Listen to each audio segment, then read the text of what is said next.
Howdy y'all, this DuFrane Discussion is going to cover answers to your questions. What do you want to know, I guess, about me or the brand? So please do, if you like this type of content, subscribe. I try to post some cool stuff in here. Hopefully y'all like it, but let's just get into it. I've been walking the streets of Austin. I've been thinking about you, my friends. I've been hanging around, taking.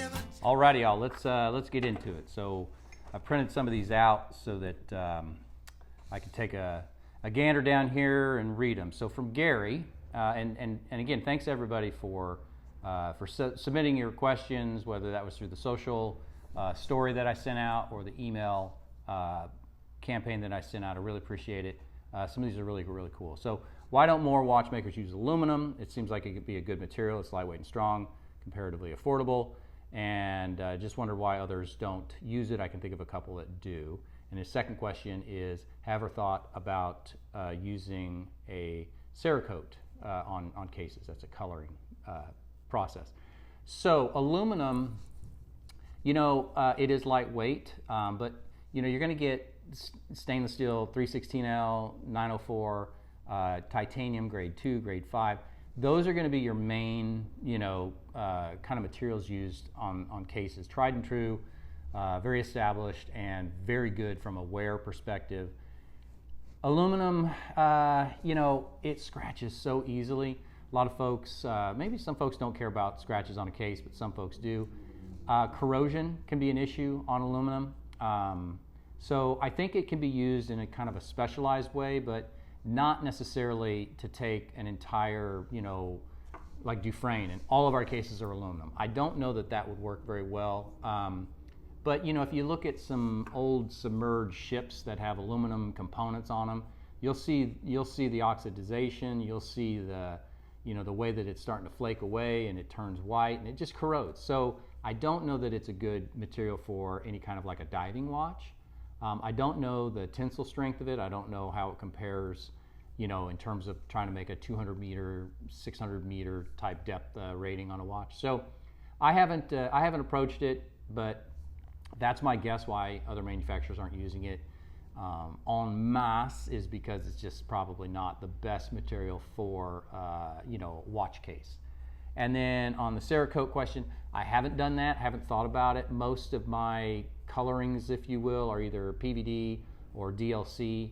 I've done DLC both clear coat, so that's the D Protect that's on the Mabry, the Littlefield, the Travis lineup, things like that. I do PVD coloring, multiple layers, so that it doesn't like wear off. But if you were to really gouge the Waterloo Rose Gold, you'd see that it's a steel case underneath. Obviously and clearly, it's not true rose gold, not at sub $1,000. But those are the two kind of processes and techniques that I use, and I haven't gone down the other path. Funny enough, this old Porsche that I'm doing some tinkering on, there's a lot of different components that type of process is used, and I think it's because of the high heat. It can withstand very high temperatures, the Cerakote, and so there are different components. There's a lot of things within the engine bay area that they do that too. So again, not so far in terms of DuFrane from a case coloring perspective, but great question. York asks, what are the industry standards for design software? Is there any special proprietary program, or people using AutoCAD, SolidWorks, or any combination thereof? Listen, I don't know. Meaning this, when I go about my designs for the pieces I have, I'm using graph paper, protractors, pencil, crayons to get coloring, and then I kind of fine tune it with the actual Pantone colors to get the color combinations that I'm really looking for. But I take my designs and I draw them out bird's eye view, I draw them out side profile view, I try to do a little bit of 3D dimension to kind of get a sense. I take that then and work with my manufacturing partners that actually then will, create a more of a 3D image of the case and the design. And then I actually can have a full-on like 3D renders, produced to really kind of see what the end result would typically look like. if the proportions are right and the sizing is correct and things like that. So I don't really know what those partners are using, but that's just my process. So I'm sure there is not necessarily a specific specialty type software program. I'm sure AutoCAD is perfectly fine for what's being used. So it's just a guess though, because I don't dive into that. It would take me longer to figure that out. I have a hard enough time just with Photoshop. Okay, Lonnie asks, are you planning to put that orange color on any other watches? So I launched the Travis Mark II with the 40 acres uses an orange colored dial and bezel. That's the first orange I've ever put on a watch. It's typically a diving color, meaning if you're a fan of Doxa, you've certainly seen that color before. Other brands do it too with respect to diving watches. So it's typically stays in kind of that diving category, but I just launched the Travis earlier this year, so it's only been a couple of months. And I will say, of the three colors, the saddle gray, the slate gray, the saddle brown, and the 40 acres, the orange one, the 40 acres, is the most popular. So I don't know. I don't know that I'll put it on any other watches right now. Let's see how the Travis plays out, and we'll go from there. But there are some other colors coming to different lineup, to different models later this year. So stay tuned, and you'll see a couple different interesting and new colors that are coming. Caleb asks, I've always wondered, how do you think about competition in the microbrand space? Put differently, I imagine there's times where rising tide lifts all boats. Yeah, of course. And that's helpful. But there's other times when a little more zero-sum game, guarding the trade secrets, things like that. How do you strike that balance? That's a really good question. I will say that there are some micro brands that I communicate with and enjoy just hanging out with, and Canopy out of Houston, Jack Mason, Peter up in Dallas, Nathan here in Austin, at Trafford, Steve over in SWC in Nevada. Like there are a lot of really, really cool micro brands, and they're not in it for a money grab. They are in it because they have a very strong passion and desire to bring something unique to customers and to build kind of a really, really cool customer base for their brand. Everybody's goals are different, right? So Peter up at Jack Mason may have a very different goal for his brand than what I have for mine. Same thing with design. If you like kind of that square case, lots of cool colors, Trafford is awesome, right? So it really kind of depends on what the brand owner is trying to drive out of their brand. Like, what are their goals? What do they want to do? And what kind of design flavors do they have? And the audience will find them, right? And so now, do we go too deep into what works and what doesn't work? Not really. Meaning, one of the hardest things about my brand, and it's coming up on 10 years now, is the marketing aspect. How do you find your audience, and how do you duplicate that audience and get it to a growth point of what you want? Now, I'm at the point that I want, which is great, and that's awesome, and it took a long time to get there, wasted a lot of money.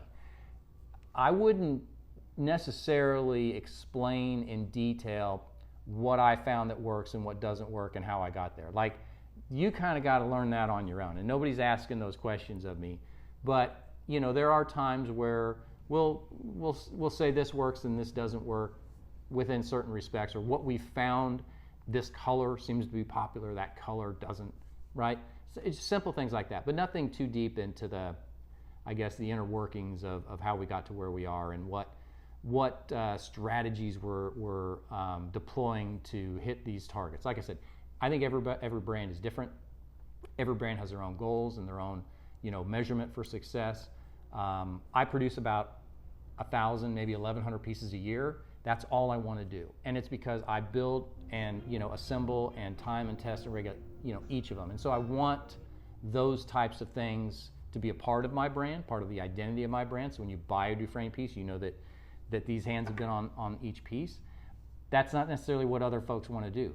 And so, you know, there's not a whole lot of competitive things that we get into. It's more just kind of having fun, hanging out, and again, the folks that I interact with, there's more, but the ones I just, you know, listed, those guys are they're a lot of fun, and they're in it for, in my opinion, very similar reasons. They love the community, they love this industry, this space, and they're just having a blast. So I don't know, hopefully that helps. And then Steven has asked, what do I make of the Tudor range for 2025? So, you know, if you've ever seen some of the other videos, I'm a big Tudor fan. If you ever come in here and talk to me, you know, here in the showroom, folks know that I'm a big fan of Tudor. And I will say that there are some really, really interesting pieces that they released over the years. I mean, when Black Bay 58 came out, I thought that was incredible. I thought it was really, really, you know, interesting to launch a silver case, speaking of case materials, as well as a gold one. I thought that the Black Bay Pro a couple years ago, I know they released a white and opaline dial one this year. They just did such cool things that I think really differentiated themselves and gave them an opportunity to really play in their world of, you know, sister brand to Rolex, whereas Rolex is way more subdued, if you will, little tiny, little incremental changes over time. Whereas Tudor just comes out and says, boom, here's a new Black Bay 54. Like there were several pieces over the last, you know, couple of years that I went to the AD just to go look at. Just thought it was cool. Just wanted to see what it looked like, what it felt like, the sizing changes. This year, not so much. I haven't gone to take a look at any of them. There's not one that's on my, call it wish list or anything like that. The burgundy color, not really my thing. Could be your thing, but not really my thing. The white dial Black Bay Pro I thought was actually pretty cool. I think they did a good job with that. I've got the black dial version. I like that piece. It's a really cool watch. But yeah, I didn't really see a whole lot. I guess, like I said, that drove me to go to the AD and check them out and hold them and see them. I did it with a lot of other ones over the years, but nothing this year. So I don't know. Maybe they took the year and decided we're just going to increase size a little bit. So I know they made, you know, a different Black Bay that's a 43 mil case size. They were going down for a while. Now they went up. It was, I don't know. You know, maybe they're trying a different direction, and we'll see something, you know, really interesting and unique next year. But this year, it's not that it was a disappointment, but I just didn't see anything that I thought was made me take a trip to the AD. I'll put it that way. All righty. Let's see. What else do we have? Okay, next one comes from Joel. I'm curious how you curate your brand. How do you pick whether you do a dress watch or another dive watch, etc.? So I've spent the last, you know, 10 years almost getting the catalog to kind of where it is. So, you know, now that I have dress watches, the Waterloo, diving watches, Barton Springs, Travis, field watch, Mabry, GMT, the Littlefield, and the pilot watch, the Bergstrom. I mean, I guess there are some models, kind of designs that I'm looking for, but now that I kind of have all those categories, it's more to me about kind of taking some feedback or maybe adding things that I want to do to those specific models. So the next version has either different dial colors or maybe some, I don't know, little tweaks and improvements to it. But there are a couple different, call it designs or you know, types of watches that I haven't done yet, that I do have some designs kind of etched out and ready to go. Maybe another dress watch, maybe another sports watch. But the ones that are in, you know, like I said, kind of the catalog today, those are the ones that'll be a part of the brand, always iterating, maybe, like I said, color changes and things like that. So we'll see. You know, I try to make each new release, the Travis 2, there were several different upgrades and changes to it. Of course, totally different colors. So, you know, there's a percentage of it that looks like a totally new watch. But in any event, hopefully that's kind of how I go about doing that. Rob is asking, always wonder how hard it is to source the case of a watch, or do you make them from scratch? No, I do not make them from scratch. So I don't have call it the heavy machinery, the CNC machinery, to actually do, you know, take raw material, raw stainless steel, raw titanium, and actually, you know, make a case out of it. Not very many people do. here in the States. So that part of the the industry is left long ago. There are some brands that are bringing it back. RGM, totally different level though. Much more expensive brand. They're making most of their components in-house. Let's see, Colorado Watch Company, which is part of Vortec, or maybe a sister brand of Vortec. They actually do make their own cases as well. So they're starting to bring more and more of that manufacturing back. It's not open to other brands, at least not at this point, so they're only making those, the cases for their own brand. But listen, y'all, the truth of the matter is that most of that manufacturing is done overseas. Okay, so it's in the Far East. I use, some of the same manufacturers that some of the big Swiss brands use. But, from a quality perspective, I think there's a full range that you can get. Like I said, I use a very high quality case manufacturer, very high quality case finishing, which is an art unto itself. But that's not stuff that I actually do. I do all the assembly, the timing testing, warranty work, all that kind of stuff. But I don't do any of the actual, case manufacturing. Hope that helps on that one. Dylan would like to know, what did I do before I started DuFrane and what led me down to start a watch company? And then how long did it take DuFrane to become, call it financially, viable? I just love watches when I was a kid. So the name DuFrane is actually my mother's maiden name. And I just had this crazy, fanatical love of watches, and she encouraged it. And so when I was coming up with kind of how to start a watch brand, I wanted to name the brand after her. So I had a couple of different careers actually before I started the brand, and even after I started the brand. I was originally a pilot, so I flew a corporate jet, and really got tired of always living out of a suitcase and being gone. So I decided to go into sales, software sales, where I was always living out of a suitcase and traveling and gone. But the software industry was a great career for me. I did that for over 20 years. It allowed me to start this brand, and the way I started it was I literally Googled, how do you start a watch brand, right? So I kept a little notebook of design ideas all along, just kind of different things that I thought were cool about watches or things I'd do if I had a watch brand. But I literally Googled it one day and then dove in very deep at that point and really self-taught how to go about designing a watch and trying to figure out the whole manufacturing process. And but before DuFrane, I was in software sales, and then I was a pilot. And then, how long did it take to become financially viable? So this is all I do. And over the last, call it 4 years of the almost 10 years is where it got to the point, size-wise, where I wanted it. So I don't want it to be any bigger than it is right now. I thoroughly enjoy meeting folks here in the showroom. I enjoy answering questions via email, via chat, via Instagram, whatever the case is. I'm the one who you're talking to when you're actually reaching out to, DuFrane watches. And so I don't want to lose that. I love assembling the pieces.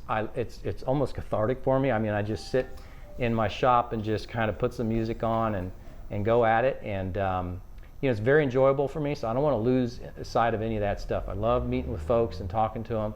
And that would change dramatically if I, became a much bigger brand. So those are the things that I did before that allowed me kind of to play around in this space as a side project until I got enough education around it to take it on and make a full-on business out of it. Lincoln would like to know, would I consider making a limited edition Texas tribute watch? So DuFrane is all about Austin, and everything's named after an Austin historical landmark or figure or thing like that. So nothing to do really with I wouldn't do a Texas tribute one. I do put the Texas star on the back of most of the watches. The case back has that engraved on them. So I probably wouldn't do a Texas tribute one because I'm constantly looking at, there's so much cool history and so many interesting things about Austin. That's really where I draw my inspiration, and kind of that's what I want you to think of when you put on the DuFrane, is it reminds you a little bit of Austin. So nothing probably around the Texas broader tribute perspective, but more aligned to the kind of the Austin area. Sherry would like to know, do I hand assemble your watches? Yes, I think I've kind of covered that already, Sherry, in the sense of some other answers to other questions. But yeah, I do all the assembly. I have a shop here, a bench here in my showroom, but my main shop is actually the upstairs of my house. My kids are grown and gone, and so I've converted almost the entire upstairs into my main shop, and that's where I do a bulk of the assembly. Colin would like to know, how long did it take me to feel comfortable in watch design and the craft itself? Whoa, I don't know. I'm not sure. Well, I'll say this. I'm not uncomfortable with my designs, but I'm not fully comfortable. So I'll defer to y'all, meaning if you're my customers are buying the pieces, then I've done something right. So the designs, must resonate. But I'm not too worried about it in that sense of like, I want to bring something that I like and characteristics and design ideas and the way the bezel's thin and finish this way and the dial has this color and this kind of pattern or sunburst dial or a sandy grainy dial.